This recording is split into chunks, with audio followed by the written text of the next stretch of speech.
सुप्रभात प्यारे बच्चों, कैसे हैं आप। आशा करती हूँ आप घर में सभी कुशल मंगल होंगे। तो आइए आज हम करते हैं हिंदी व्याकरण का पाठ 17 अनेकार्थी शब्द। क्या होते हैं अनेकार्थी शब्द? वे शब्द जिनके एक से अधिक अर्थ निकलते हैं वे कहलाते हैं अनेकार्थी शब्द। जैसे कि नाम लेने से ही आपको पता चल रहा है, अनेकार्थी शब्द अर्थात जिनका एक से अधिक मतलब होता है। उदाहरण के लिए जैसे मैं बोलूँ लाल, लाल शब्द के अनेकार्थी शब्द देखिए, एक होता है लाल, लाल रंग, और दूसरा होता है लाल पुत्र। तो आइए आज हम करते हैं अनेकार्थी शब्द।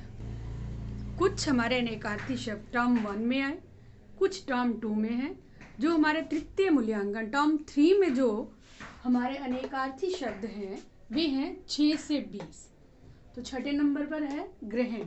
ग्रहण का एक अर्थ होता है लेना, कोई चीज़ लेना, धारण करना, ग्रहण करना। और दूसरा अर्थ है सूर्य ग्रहण या फिर चंद्र ग्रहण। जैसे कि आप देखते हो कि अभी पीछे लगा था, सूर्य ग्रहण लगा था। तो ग्रहण के यहाँ अनेक अर्थ हैं। पहला अर्थ है लेना, लेना या धारण करना, या कुछ मैंने आज ये ग्रहण किया। और सेकंड अर्थ है सूर्य ग्रहण या फिर चंद्र ग्रहण। नंबर 7 पर देखो रस। एक तो होता है रस, खाने का स्वाद, कि आप कहते हो मुझे ये खाने में बड़ा स्वाद आया, बड़ा रस आया। जैसे पिज़्ज़ा खाते हैं या कुछ और खाते हैं तो कहते हैं बड़ा यम्मी है, टेस्टी है, डिलीशियस है। एक तो है खाने का स्वाद, दूसरा है सार, किसी चीज़ का निचोड़, वो भी रस कहलाता है। और एक है आनंद। आनंद मीन्स जैसे आपकी दादी माँ कभी सत्संग पे या कीर्तन पे जाती हैं और वहाँ कहती है कि आज मुझे इस भजन में बड़ा आनंद आया। तो यहाँ आनंद का भाव उस फीलिंग से है। देखो आनंद, ठीक है। इस तरह रस के 3 अर्थ हैं, खाने का स्वाद, सार या आनंद। नंबर 8 पर है मुद्रा। एक मुद्रा होती है मोहर। पहले प्राचीन काल में जो लेन देन था व्यापार का वो मुद्राओं से होता था। मोहरें होती थी सोने की या चांदी, उन मुद्राओं से लेन देन होता था। और दूसरा मुद्रा का अर्थ है सिक्का, क्वाइंस, कि गोल्ड के या सिल्वर के कुछ क्वाइंस होते थे, उनको भी मुद्रा बोला जाता था। ये 2 अलग अलग चीज़ें हैं, मोहर और सिक्का। थर्ड है अंगूठी। हम अंगूठी जो रिंग डालते हैं फिंगर में, उनको भी हम हिंदी में मुद्रा बोलते हैं। और इसका लास्ट अर्थ है नृत्य की मुद्रा। जब आपने देखा होगा कि नृत्य करते हैं तो कुछ अलग तरह की विशेष मुद्राएं दी जाती हैं। हर एक मुद्रा में तो पूरा नृत्य नहीं होता। तो इस तरह मुद्रा के अर्थ हुए मोहर, सिक्का, अंगूठी और नृत्य की मुद्रा।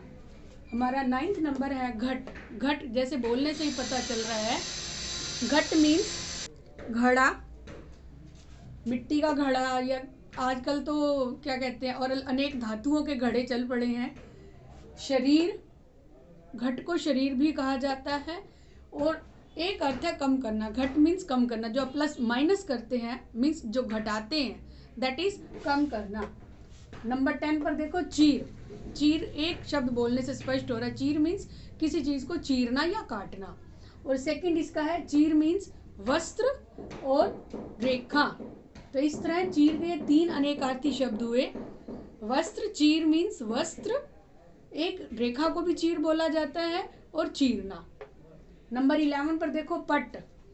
पट का मीन्स अर्थात पर्दा। पट मीन्स पर्दा। और दूसरा पट है वस्त्र। वस्त्र को भी क्या बोला जाता है? पट। और लास्ट देखो दरवाज़ा। यह आपके एग्जाम में भी ये आया हुआ था, पट में ये दरवाज़ा, लेकिन आप किवाड़ नहीं लिखेंगे इसमें। अगर आपने लिख दिया पट, किवाड़, दरवाज़ा, तो ये बेटा ये आपके पर्यायवाची शब्द हो जाएंगे। आपने यहाँ पर्यायवाची शब्द नहीं करने, आपने यहाँ करने अनेकार्थी जिनके अलग अलग मीनिंग है। तो पट मीन्स पर्दा, वस्त्र और दरवाज़ा। नंबर 12 पर देखो पद। पद मीन्स पैर, और एक पद है स्थान। जैसे उसको ऊंचा पद प्राप्त हुआ, तो ये यहाँ इस वाक्य में उसे ऊंचा पद प्राप्त हुआ। इस हमें पद का क्या अर्थ बता रहे हैं कि उसको कौन सा स्थान मिला है, उसे ऊंचा स्थान मिला है। नेक्स्ट है उपाधि।